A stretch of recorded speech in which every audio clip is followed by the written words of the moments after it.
Ah là là, ces temps-ci, je travaille un brin du chapeau. Mais comme je suis toute seule maintenant, qu'est-ce que je peux y faire? C'est comme ça, on n'y peut rien. Peut-être bien, mais qu'est-ce qui m'arrive? T'en fais pas, je suis avec Toué. Toué et Moué, on sera ensemble jusqu'à la fin. Oh là là, qui c'est qui me cause? Pardi, je suis Toué, tu es Moué. Depuis tout à l'heure, Momoko sirotait un thé seule, tandis que des voix parlant dans le dialecte du Tohoku jaillissaient en elle, comme si un barrage s'était rompu. Slurp, slurp. En plus des voix, un son ténu résonnait derrière elle. Crac, crac. Dans une pièce silencieuse, le moindre bruit se répercute de manière étonnamment forte. Le son parvenait à Momoko par-dessus son épaule, depuis un point situé près du dossier de sa chaise, juste entre le réfrigérateur et le buffet. Cela ressemblait au bruit que fait un sac en plastique de supermarché qu'on tripote. Un son déplaisant, vraiment désagréable à l'oreille. Crac, crac. Pourtant, pas le moindre signe de mouvement, et Momoko sirotait son thé en suivant la même cadence. Slurp, slurp. Elle connaissait l'origine du bruit sans avoir besoin de se retourner. Une souris. L'automne dernier, le vieux chien qui avait partagé sa vie 16 années durant était mort. Et depuis, un vrai tohu-bohu régnait dans combles et planchers. Les petites intruses allaient et venaient, désormais sous le même toit qu'elles. Et aujourd'hui, elles avaient commencé alors que le soleil était encore à son zénith. Certes, elles avaient tendance à se montrer timides, peut-être par égard pour Momoko qui habitait là avant elles.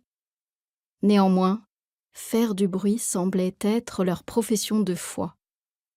Elles entraient et sortaient par un trou du plancher localisé dans un coin de la pièce, rongeaient, donnaient de petits coups de patte.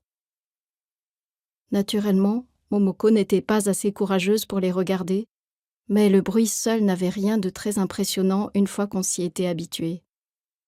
Après tout, dans cette maison dépourvue du moindre signe de vie, excepté la sienne, tout son se révélait précieux. Au début, ce raffut la contrariait fort, mais à présent, c'était plutôt le fait que le bruit s'arrête et que la pièce se retrouve plongée dans le silence qui l'effrayait.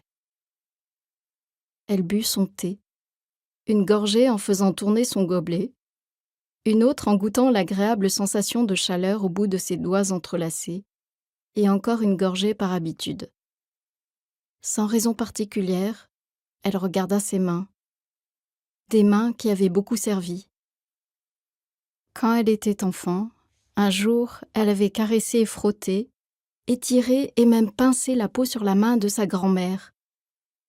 Épaisse et tendue sur cette main aux veines saillantes, elle s'était révélée étonnamment élastique. Sa grand-mère lui avait dit que ça ne faisait pas mal du tout, ou plutôt qu'elle n'avait pas mal. C'était une grande main, osseuse et rugueuse. Cette main, Momoko l'avait à présent sous les yeux. Jamais elle n'aurait pensé qu'un tel jour viendrait. Tandis que les voix s'échappaient en direction du plafond, son regard flou parcourut la pièce immuable. C'était une pièce où tout semblait vieux et teinté d'un brun jaunâtre. Des portes coulissantes formaient le côté sud donnant sur le jardin, et face à elle, une corde était tendue d'un mur à l'autre. Là, une robe à manches courtes et un manteau d'hiver, des vêtements qui avaient été envoyés au pressing et étaient demeurés dans leur housse en plastique, une serviette de bain, une jupe dont la fermeture éclair négligemment déformée laissait croire qu'elle était portée il y a un instant encore, 4 kakis séchés, et plus loin, un demi-saumon à la maquille lié avec une corde grossière se balançait dans un rythme désordonné, bien qu'il n'y eût pas un souffle de vent. Entre eux se coulait la faible lumière d'un après-midi de mars.